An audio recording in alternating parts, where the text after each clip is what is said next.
Bien, amigos, en Salud y Previsión, Montenegro y el equipo de la revista tiene un invitado para nosotros muy especial.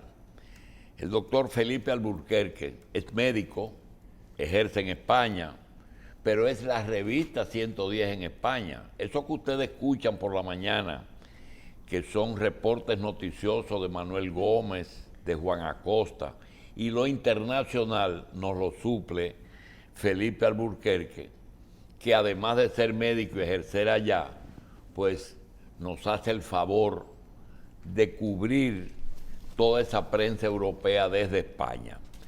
Felipe está con nosotros y vamos a tratar de tener algún provecho de informaciones que Felipe nos puede dar, porque la globalización se hizo más patente ahora con la pandemia.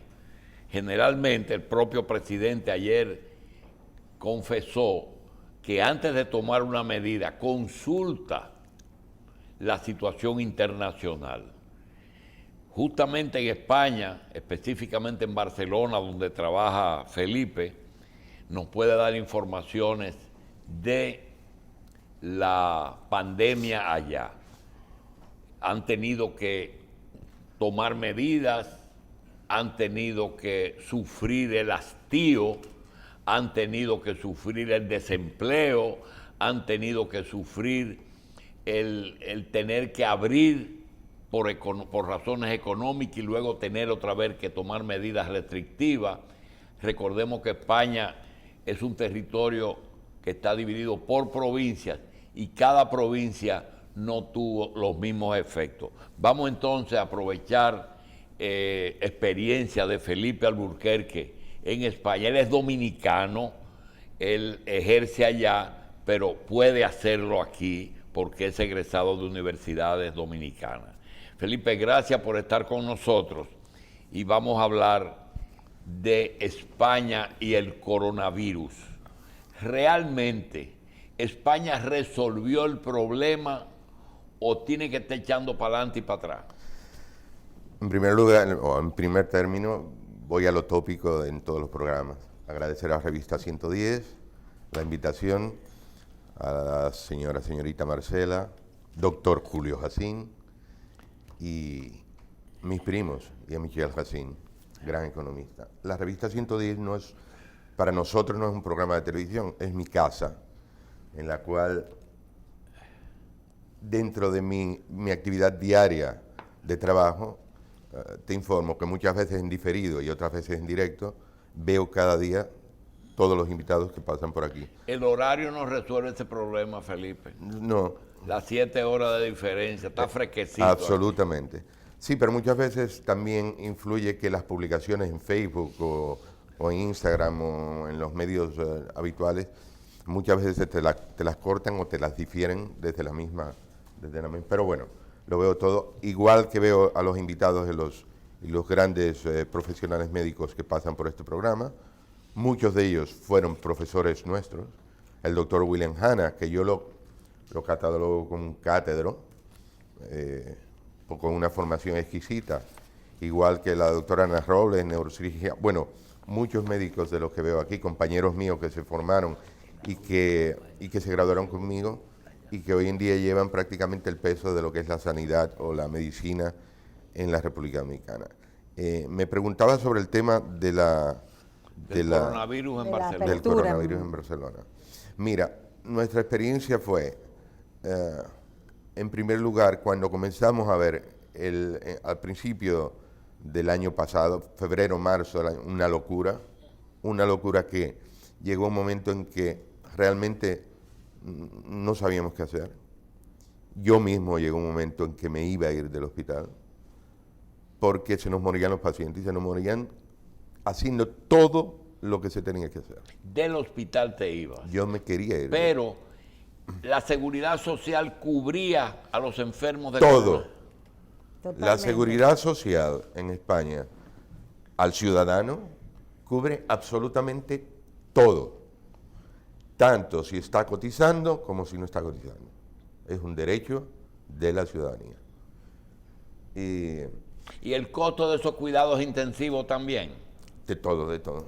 ¿Por qué? Porque la seguridad social es un conglomerado de personas que suplen los recursos que van a ese fondo, y dentro de la Constitución española y mundial, la protección de la salud es básica. Por lo tanto, allá no se escatimó esfuerzos,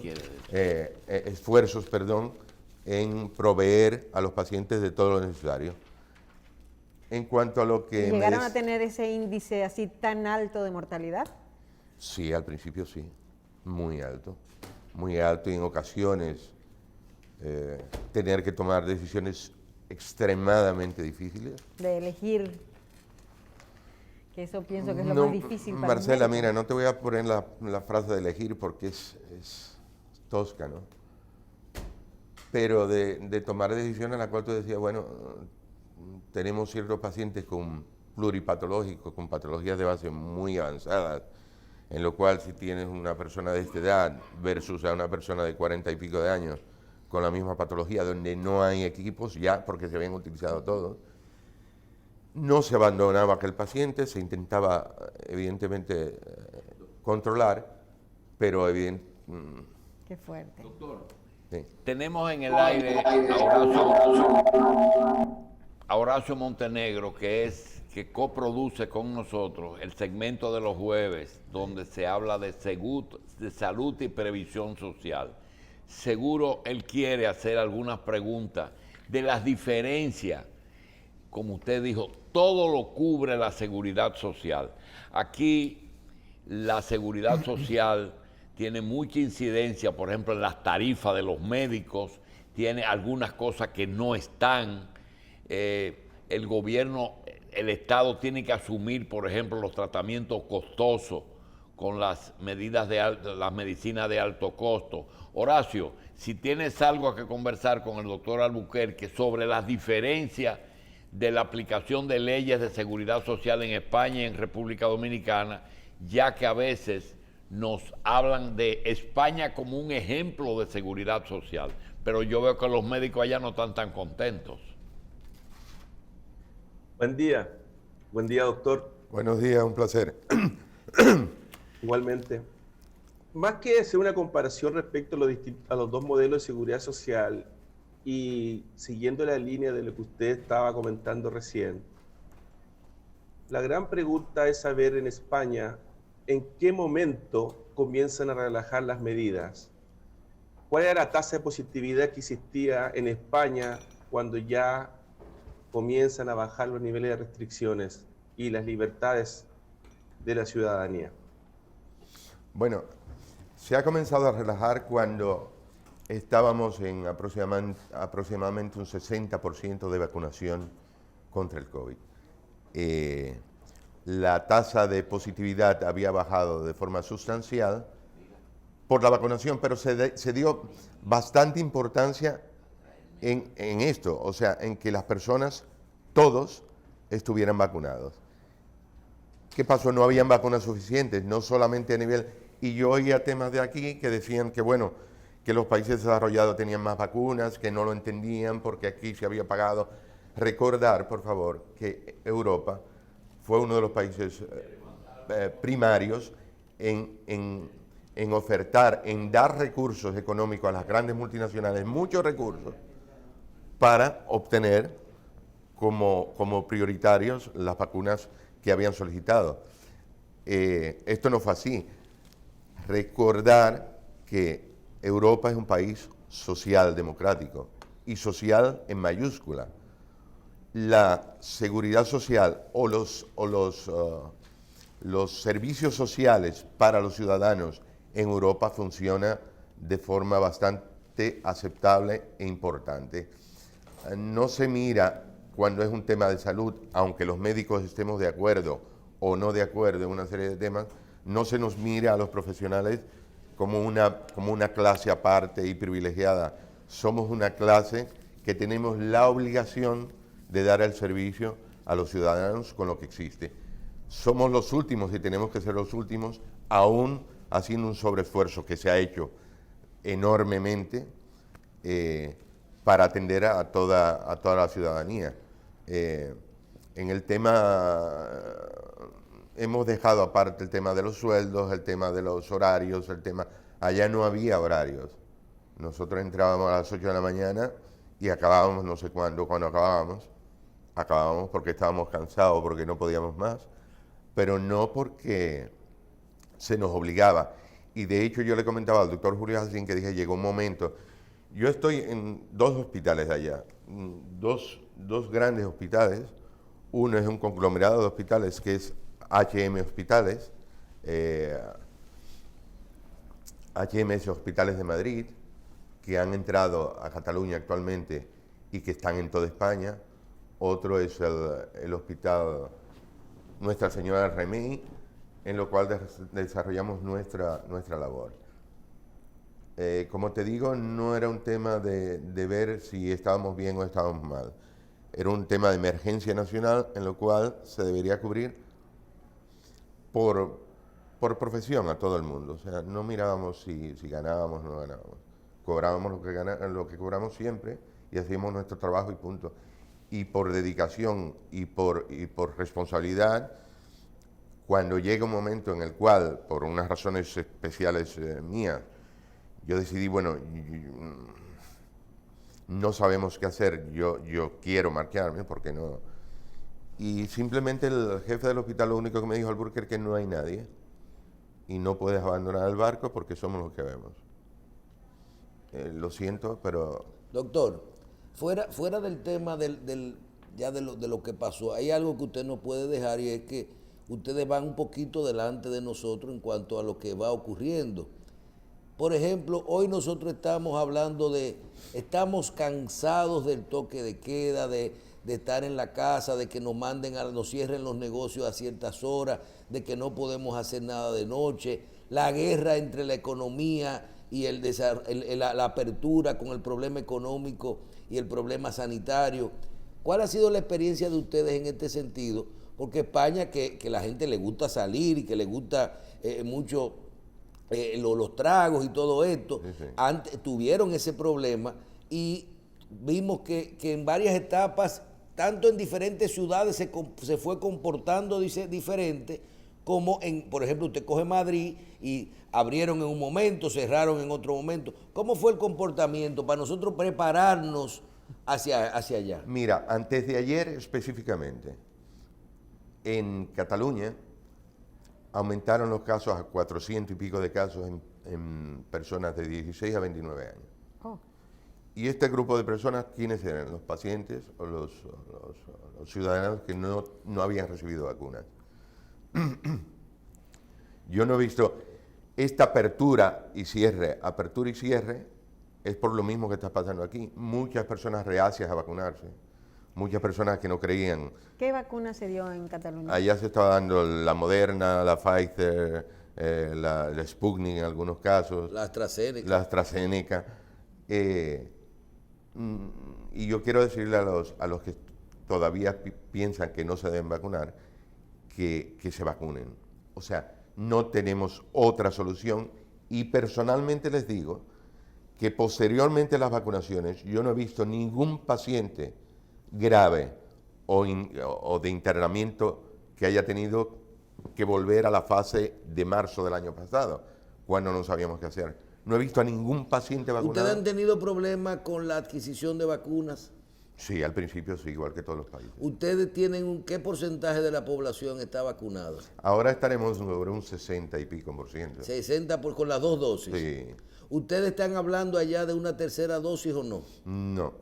¿Ustedes han tenido problemas con las variantes, las cepas, que no le esté cubriendo o no, o realmente Reinfectados pero leves, reinfectados? algunos casos. Pero o sea, hay gente allá con esa vacuna, hay gente que le está dando Sí, pero poquita Bueno, cantidad. pero ocurre. Sí, y O sintomatología. sea, eso no es nada más con la vacuna china, eso ocurre No, con la no, vacuna no. de El tema allá. de la vacuna china, la Sinovac, es que cubre un 50%. Y cuando hablan de poner una tercera dosis, de la cual yo estoy de acuerdo, De la Pfizer. porque es un refuerzo de los anticuerpos, no está mal. O sea, y además pienso que también me preguntan, bueno, ¿y esto a dónde va y dónde llegará? Yo no soy internista o epidemiólogo, yo soy médico traumatólogo. pero estamos en el ajo, estamos en el medio. Yo pienso que igual que ha pasado con la gripe, o que pasa con la gripe en Europa, que cada año te vacunas, pues esto será igual. Saldrán nuevas cepas, que se le agregarán nuevas cepas o reformas de esta vacuna, y que cada año nos tendremos que vacunar. Esta es mi opinión y esto es lo que pienso, y estoy absolutamente seguro, y además vuelvo, insisto, a la población, a los que dudan de vacunarse, que muertos no se pueden vacunar, ya se los aseguro.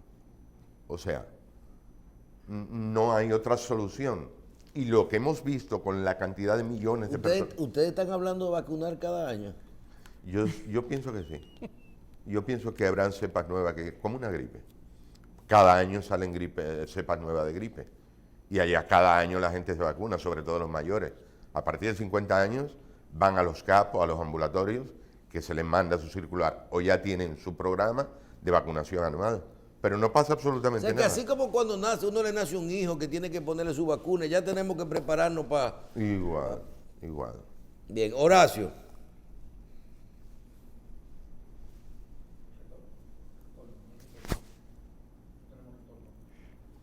Un segundito, Un momento, Horacio, Horacio, que un no, momento, no te Horacio. estamos escuchando Adelante, en que no el tenemos estudio. audio.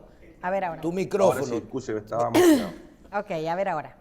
Gracias, doctor. Lo quería sacar un poco del tema que estamos comentando, el COVID. Usted es médico traumatólogo.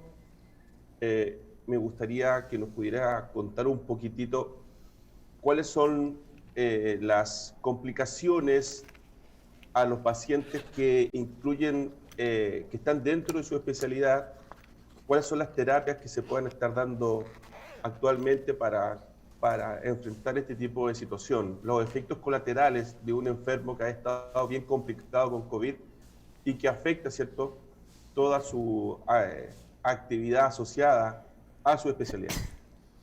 Bien, mira, Horacio, nosotros en traumatología, cuando entraba una persona al hospital que venía por lo que vemos habitualmente en traumatología y ortopedia, o una lumbalgia, una fractura de húmero, fracturas en general, o que venían con dolores que en principio no tenía sentido porque no habían hecho un sobreesfuerzo, porque no se habían golpeado, por lo que sea, pero que acudían y se nos derivaban a los especialistas correspondientes.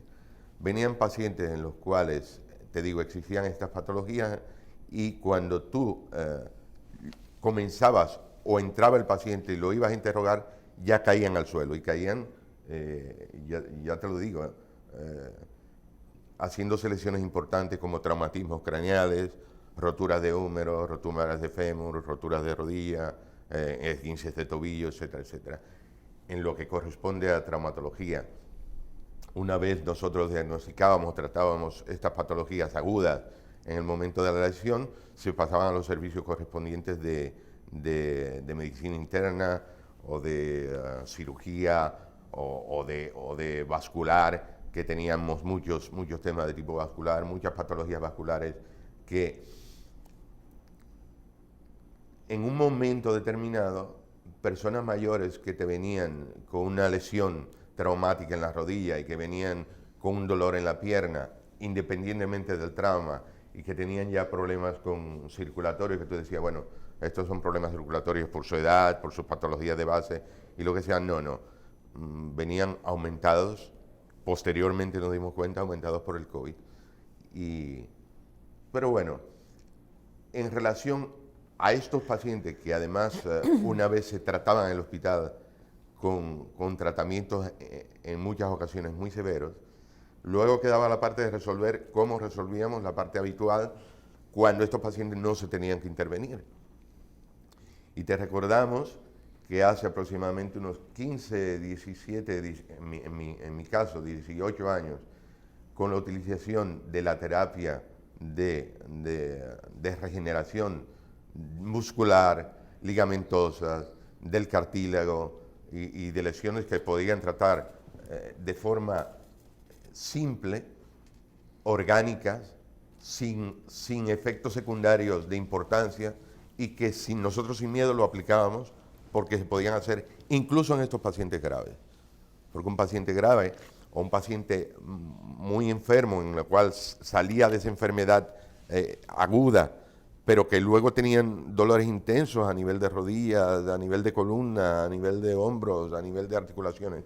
O sea, ¿quedan secuelas? ¿Se quedan secuelas?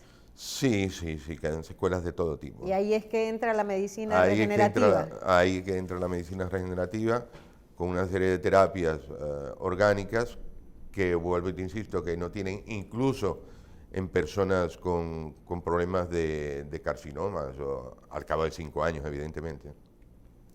Y yo en un primer programa que vine aquí, que es la medicina es muy amplia, que quieres explicarlo todo, pero por el tema de tiempo de televisión es complicado, y hablamos de hialurónico, y yo dije una frase que, y lo estoy diciendo en televisión, que esto se ve en todos los lados, y lo voy a recalcar, que dijimos que sustancias regenerativas como el hialurónico, que en la primera fase yo lo presenté, y dije que tenía ciertos visos de curación. Cuando hablo de curación, no hablo de curación en todas las lesiones existentes en las articulaciones. Pero cuando hablo de curación, ¿qué quiero decir? En un paciente donde tú aplicas una sustancia como un ácido hialurónico, que es un estabilizador de la articulación. Lo que debe llamarse mejoría, no estabilización.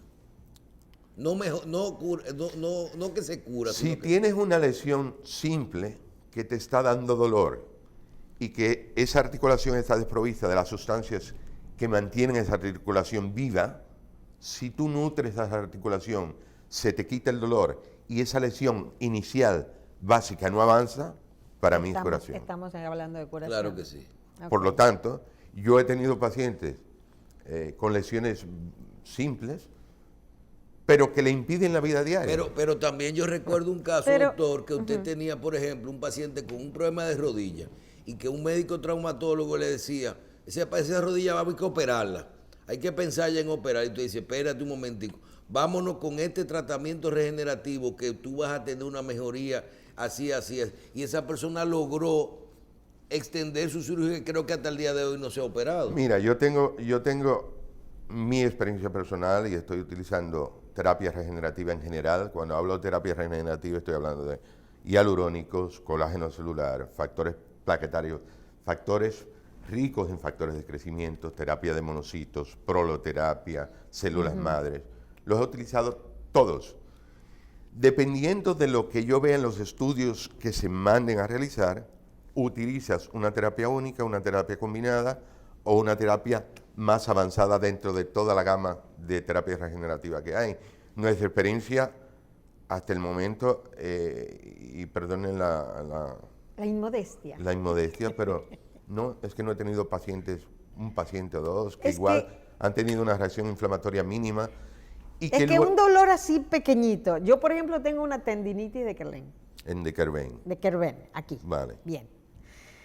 Y eso a veces me afecta la vida completa. O sea, me cuesta manejar, me cuesta escribir, me cuesta utilizar una computadora. Y me imagino que eso es una cosita mínima y afecta la vida completa. La tenosinovitis de Kerben es como su nombre lo indica, un estrechamiento de la vaina del tendón extensor y el abductor del pulgar. Entonces, ese tipo de terapias que usted está comentando, el ácido hialurónico... Córtate el dedo. Que lo necesito. Y este tipo de sustancias, óyeme, la intervención del de Kerben es 2 centímetros de incisión, liberar la vaina del tendón y liberar los tendones. Pero estas terapias, a los que no nos gusta liberar nada con operaciones, ahí voy. Pueden, a eso me refería, Ahí no voy. para robarle una consulta. Sí, pero es mejor que un viaje a España. Ahí voy, claro. Adelante, doctor. Ahí voy. Miles de pacientes que no pueden operarse. Miles de pacientes que no pueden operarse. No pueden o no quieren. Miles de pacientes que no quieren operarse. Miles de pacientes que tienen dolor cada día. ¿Y qué hacíamos en la traumatología y ortopedia habitual? Toma antiinflamatorios, hacemos rehabilitación y aguántate que se te pasará. Y afectan el hígado también. Y te venían, demás cosas. evidentemente, y te venían al cabo de un mes, bueno, mire doctor, yo he hecho la rehabilitación, me he tomado los antiinflamatorios, me he hecho lo que se me ha dicho. No puedo vivir, no puedo caminar, me duele cuando escribo. Personas que trabajan con actividades repetitivas. Que tú dices, Lo bueno, mismo gente de la espalda con las famosas hernias discales y las, ¿qué y hago las con esto? rodillas. ¿Qué hago? Que te afecta la vida, definitivamente. La medicina, la terapia regenerativa, con todo lo que se va descubriendo, nos ha venido a dar un empuje enorme a la traumatología, de que nosotros ¿qué hacíamos? Abríamos y operábamos, y luego lo típico, y teníamos un escape que estaba ahí, que eran los famosos corticoides. Claro. Cuando alguien le diría, tú tranquila, ven que te voy a inyectar, te pongo corticoides, dura 3 meses, 6 meses, a los 3 meses, 6 meses, olvidas que me duele. Con un hándicap negativo. Cuando tú aplicas corticoides a nivel de articulación cura. y a nivel de tendones, esto se vuelve como una baba, como una babosa de estas que caminan al suelo, como un caracol, que posteriormente hacen que estos tendones degeneren más y rompan más fácilmente. Por eso es que dicen que cuando ya te van a poner cortisona, ya cuando tú tienes 60, 70, 80 años, ya no importa porque... Porque no haces una actividad de importancia como para ejercer fuerza o tracción a nivel muscular o tendinoso. Y a nivel articular estás sentado todo el día o en una silla de ruedas. ¿Por qué las células madres no, No, han personas avanzado, mayores no de han toda la- avanzado tan rápido, doctor? ¿Por qué? Las células madres no han avanzado tan rápido como se ha planteado. Es que realmente no funciona para todo. Claro que funciona, un 100% funciona. Tienen sus indicaciones igual que la ozonoterapia. Repita eso, tienen sus indicaciones. Tiene sus indicaciones. La terapia con monocitos tiene sus indicaciones. La terapia con factores plaquetarios tiene sus indicaciones. Y así como te he ido explicando, el mismo ácido hialurónico, las células madres, la proloterapia. La proloterapia es muy, muy interesante, utilización de dextrosa con suero fisiológico, más traumática que otro tipo de tratamiento, porque hay que dar muchos más punchazos, hay que esperar que esta articulación desinflame porque se inflama mucho, muchas veces asusta porque se pone roja, se pone caliente, y si se infecta y si no se infecta. Tiene sus indicaciones, todas estas sustancias tienen sus indicaciones. Perdón, el problema es cuándo yo voy a utilizar y qué voy a utilizar en cada patología que yo vea a través de estudios que realice. La experiencia que te enseña que dependiendo de lo que te encuentres en los estudios realizados, utilizarás una técnica u otra, y que utilizarás o una, o combinada, o repetidas. Hay personas que se ponen un hialurónico anual articular. Pero yo lo leo eso en cremas para la cara, en inyecciones para la Ese cara. es otro tipo, eso es estético. Esto Por eso. Está el En hialurónico. eso lo había oído, pero no para articulaciones. Claro, esto depende del peso molecular del hialurónico, de los Ok. kilodalton, que es la concentración de hialurónico que hay en lo que te van a aplicar. Pero doctor, aquí vino la doctora Ana Robles la semana pasada y te habló de que ella es la primera que pone Botox aquí. Sí. Y tú decías, pero espérese, pero no es Botox para estética, es Botox para neurología. Claro, bueno. O sea, es para quitarte dolores y quitarte... El Botox, que es la toxina botulínica, lo utilizamos en espásticos, niños. Ok, con En el año movimientos 87, 89. involuntarios. O sea, para mejorar un poco la funcionalidad de niños que tenían el pie caído, que tenían problemas importantes. Vi a la doctora Ana Robles, mi profesora, le envío un saludo. Estuve en una conferencia 15 días antes de venir para acá, de medicina regenerativa. Los nervios en el cuerpo humano eran intocables. Cuando tú veías un nervio a nivel de columna, o que estabas interviniendo, o que intervienes, evidentemente que tiemblas. Te devuelve. Pues no. Tanto como explicaba Marcela con su tenosinovitis de Kerbein, como el síndrome del túnel carpiano, como lesiones de la cadera, de nervios de la cadera, del peroné, Ciático y demás. en los cuales tú abres y ves el nervio allá atrofiado, blanco, dañado, con lesiones dañadas, un nervio blanco que no sirve para nada. Abrir, localizar el nervio, cargar una aguja con unos diámetros finos de aguja y coger el nervio con la pinza, evidentemente haciendo bloqueos a nivel para que no tengan dolor, con anestésico. Coger el nervio y rellenar el nervio de arriba abajo con factores plaquetarios con una butifarra. Poner el plasma, poner el coágulo de plasma que decimos nosotros y cerrar con una recuperación absolutamente increíble, que no te lo crees y no te lo ves. Wow. ¿Y qué te dicen? Bueno, que a nivel nervioso, si tú infiltras el nervio con la aguja vas a dañar los axones. No, para nada. Los axones huyen cuando entra la aguja. Por lo tanto, no tocas ningún axón. No lesionas más el nervio, curas el nervio. ¿En cuánto lo puedes curar? Un 60, un 70%, un nervio que no funciona nada. No, y el dolor que produce eso. Pues que venga otro y me lo diga, porque esto es real y esto yo lo he visto. Bien, eso es interesantísimo. Doctor, tenemos a Horacio Montenegro con una pregunta final. Doctor, ¿cómo impacta todo lo que usted comenta a los deportistas, en especial a los deportistas de alto rendimiento? Pues lo que te explicaba, Horacio. Y te pongo un ejemplo, Rafa Nadal porque es famoso, pero bueno, deportistas jóvenes, en los cuales tienen lesiones condrales por impacto. Es decir, El fútbol y demás. un deportista, una chica que juega voleibol y que salta y que se gana la vida con esto, ¿qué le tiene que decir? Bueno, siéntate que no podemos hacer nada. O te vamos a poner una prótesis con 27 años, con 30 años. ¿A qué no? Esto que ha venido a solucionar ese tipo de problemas. Claro. También tiene sus indicaciones dependiendo del cuadro que presente. Las lesiones articulares de cartílago son lesiones habitualmente múltiples, pero en personas jóvenes son lesiones únicas.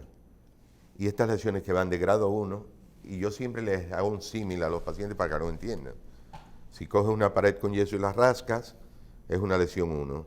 Si te metes al tocho, como se dice ya, es una lesión 2. Si entras al tocho y te metes al cemento, es grado 3. Y ya cuando ya invades todo, ya está en grado 4, que es cuando hay que poner una prótesis. Si nosotros hacemos todos estos tratamientos de medicina regenerativa, cuidando la articulación, que puede ser, como había dicho anteriormente, con infiltraciones sin efectos secundarios o con mínimos efectos secundarios, con complementos alimenticios, también para tratar las articulaciones, colágenos, el mismo hialurónico, la condroitina, sustancias que te ayudan a regenerar la articulación. Esa articulación no va a llegar a lesiones grado 4 o lesiones en la cual tengamos, bueno, no hay más planteamiento que hacer una artrodesis, no hay más planteamiento en tobillo, en la cúpula estragalina, por ejemplo, de poner una prótesis en personas jóvenes que se ganan la vida con esto. Si no hay otro remedio, la intervención quirúrgica es la misma, o sea, varía un poco la técnica o no, se está usando lo mismo de siempre. Pero evidentemente yo creo que esto es el futuro, las células madres funcionan de forma importante, unas veces únicas, sí. otras veces combinadas. A nivel de columna lumbar se están haciendo grandes avances, hernias discales, discos intervertebrales gastados y dañados, donde nosotros con agujas espinales estamos entrando dentro del disco intervertebral dañado, e infiltramos factores plaquetarios en estos discos intervertebrados, y en la fuga donde tiene la lesión el disco intervertebral salen los factores y taponen por fuera y por dentro, hidratando el disco y mejorando la funcionalidad del disco, de la vértebra, de los ganglios neuronales de la columna vertebral, y muchas veces desapareciendo lesiones que tenías que meter a quirófano a operar una hernia discal. Tiene sus indicaciones, hay enormes hernias discales que no queda más remedio que intervenirlas, pero también cogemos el moco de factores plaquetarios y lo metemos una vez cerrado. Facilita la mejoría del paciente, menos fibrosis, menos efectos secundarios posteriores a intervención. Doctor, nos queda un minutico y hay una parte que la gente ya comienza a escribirle a uno. ¿Usted solo ejerce en España, en Barcelona? El que le interese algún tipo de consulta con eso, ¿tiene que ir a España o usted en República Dominicana también tiene algún tipo de servicio? Michelle, no, mira, de momento yo vengo normalmente a pasar unos días de vacaciones con mi familia. Entonces hay que ir a España a ponerse la... No, mi intención cuando pueda, porque Yo llevo unos años con contrato oficial en España y por lo tanto tengo unas horas que cumplir y no puedo irme del hospital y decir me voy. Y si me voy, evidentemente pierdo todos los derechos adquiridos durante 30 y pico de años. Por lo tanto, yo tengo que manejar un poco el tema de esperar cuando me corresponda retirarme parcialmente para ejercer de forma... ¿Por qué? Porque yo tengo contrato en el Estado español, o sea, me gustaría como médico privado únicamente, bueno, viajar y venir y estarme 3 o 4 meses aquí y volver para allá. Claro. Ahora no lo puedo hacer. Lo hacemos allá y tengo compañeros aquí y hablé con el doctor José Joaquín Puello que nos reuniríamos para hablar sobre estos temas con traumatólogos de aquí para hablar sobre estos temas e implementarlos aquí y yo venir de momento el tiempo que yo pueda, aunque venga de vacaciones y a disfrutar o a descansar y a desconectarte. Ha sido un año y medio muy duro, pero que si hay gente que te lo piden y hay gente que dicen, bueno, ¿y qué hago? No les voy a decir que no porque no sé decir que no, ni debo decir que no, si lo puedo resolver. Conjuntamente con mi hermana, la doctora Alburquerque, pues lo que hacemos es, bueno, Flor, si hay algo que yo te pueda ayudar, a alguien que lo pueda ver, pues lo veo. Claro. Lo veo y aprovecho los 15 días que tengo aquí, los 20 días que paso aquí, y veo 2 o 3 pacientes. He visto pacientes aquí con problemas de lesiones medulares importantes, en lo cual... Pero a nivel de recomendación y eso, ¿verdad? Ah, evidentemente. Claro. Evidentemente. Doctor, gracias. Un placer, muchísimas gracias, Marcela. Qué orgullo y qué placer tenerlo, doctor, aquí, al doctor Felipe Alburquerque. Él es traumatólogo, está trabajando hace, como él mismo lo dijo, más de 30 años en España, específicamente en Cataluña. Y esos son los orgullos que nos da el ser dominicanos y tener gente que nos representa así. De la misma manera que nos está representando allá en Chile, Horacio Montenegro. Horacio, muchísimas gracias. Nos vemos el jueves que viene, si Dios lo permite. Ok, muchísimas gracias. Un placer, Horacio, muchísimas gracias.